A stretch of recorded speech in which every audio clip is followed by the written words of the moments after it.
Eto nga po pala yung mga anak ko. Ito yung bunso ko nanonood ng cellphone. Tapos ito yung iba naglalaro.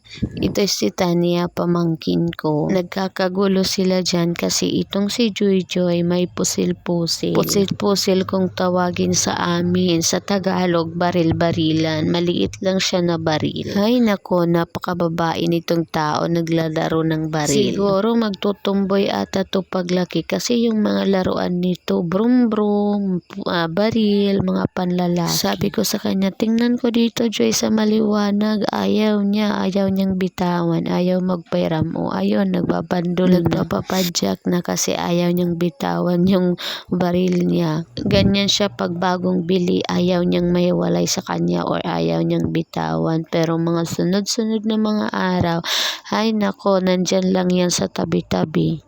At ito naman yung pangalawa kong anak, nagpabili ng payong kasi magtatag-ulan na. Ayan, nabilhan ko rin. Sabi ko sa kanila, wala na kayong pambili ng baon bukas kasi nabili mo na ng payong. Ayan, nakakatuwa lang tingnan yung mga anak mo kapag may bago sila, tuwang-tuwa. Minsan na lang kasi sila makatikim ng bago. Halos lahat ng mga gamit nila ay bigay ng mga kaibigan ko, bigay ng tita-tito nila or ninang-ninong nila. Kaya iba yung saya nila kapag nabibilhan ng bago. Ito namang si Joy Joy sa mama. Tapos ayun, nakakita ng baril-barilan, ayaw ng bitawan. Ay nako talaga. Ito yung ate nila, yung panganay ko.